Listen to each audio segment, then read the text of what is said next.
ആശാ വർക്കേഴ്സിന്റെ സമരത്തെ തള്ളി തൊഴിൽ മന്ത്രി വി ശിവൻകുട്ടി. സർക്കാർ ചെയ്യാവുന്നതിന്റെ അങ്ങേയറ്റം ചെയ്തെന്നും ഇതിൽ കൂടുതൽ വിട്ടുവീഴ്ച ചെയ്യാനാകില്ല എന്നുമായിരുന്നു മന്ത്രിയുടെ പ്രതികരണം. ആവശ്യങ്ങൾ അംഗീകരിക്കാൻ നടപടിയുണ്ടാകണമെന്നാവശ്യപ്പെട്ട് Asha health workers association CPM general secretary MA ബേബിക്ക് കത്തെഴുതി. ആരോഗ്യമന്ത്രി വീണ ജോർജുമായി 3 തവണയും നാഷണൽ ഹെൽത്ത് മിഷൻ അധികൃതരുമായി 2 തവണയും നടത്തിയ ചർച്ചയും പരാജയപ്പെട്ടതോടെയാണ് തൊഴിൽ മന്ത്രിയുമായി ആശാ വർക്കേഴ്സ് കൂടിക്കാഴ്ച നടത്തിയത്. ചർച്ച തൃപ്തികരമെന്നായിരുന്നു ആശമാരുടെ ആദ്യ പ്രതികരണം. എന്നാൽ സമരത്തെ മന്ത്രി വി ശിവൻകുട്ടി പൂർണ്ണമായും തള്ളി.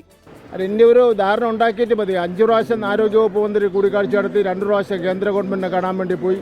ഇത്രയധികം ഒരു സമരം ഒത്തീർപ്പാക്കുന്നതിന് വേണ്ടി ഒരു മന്ത്രി ഇനിഷ്യേറ്റീവ് എടുക്കുക എന്ന് പറഞ്ഞാൽ ഏറ്റവും വലിയ കാര്യം തന്നെയാണ്. അവകാശങ്ങൾ പരിഗണിക്കാതെ പിന്നോട്ടില്ലെന്നും മന്ത്രിയുടെ നിലപാട് സമരക്കാരെ അവഹേളിക്കാനെന്നും ആശാ വർക്കേഴ്സ്. കമ്മിറ്റി വെച്ചിട്ട് എന്ത് പഠിക്കാനാണ്? ആശാ വർക്കർമാരുടെ സേവന വേതന വ്യവസ്ഥകളെ സംബന്ധിച്ച് പഠിക്കാം. പക്ഷേ അതിന് 3 മാസത്തെയോ 1 മാസത്തെയോ പോലും സാവകാശത്തിൽ വേണ്ട. കാരണം എല്ലാ വിഷയങ്ങളും കഴിഞ്ഞ് 2 മാസം കൊണ്ട് ഇവിടെ ചർച്ച ചെയ്യപ്പെട്ട് കഴിഞ്ഞു. അതൊന്ന് ക്രോഡീകരിച്ച് ഇറക്കുക എന്നുള്ളത് മാത്രമേ ഇനി സർക്കാരിൻ്റെ മുന്നിൽ അവശേഷിക്കുന്നുള്ളൂ. അപ്പോൾ ഇത് ഇപ്പോൾ ഈ പറയുന്നത് ഞങ്ങൾ അവഹേളിക്കാൻ വേണ്ടി മാത്രമാണ്. ആവശ്യങ്ങൾ പരിഗണിക്കണമെന്നാവശ്യപ്പെട്ട് Kerala Asha health workers association CPIM general secretary MA ബേബിക്ക് കത്തയച്ചു. സമരത്തിന് പിന്നിൽ വിമോചന സമരക്കാരാണെന്ന പരാമർശം വേദനിപ്പിച്ചെന്നും കത്തിലുണ്ട്. ഈ മാസം 12-ന് സാമൂഹ്യ സാംസ്കാരിക പ്രവർത്തകരുടെ നേതൃത്വത്തിൽ പൗരസംഗമം അടക്കം നടത്തി സമരം ശക്തിപ്പെടുത്താനാണ് ആശാ വർക്കേഴ്സിന്റെ തീരുമാനം. 24 തിരുവനന്തപുരം.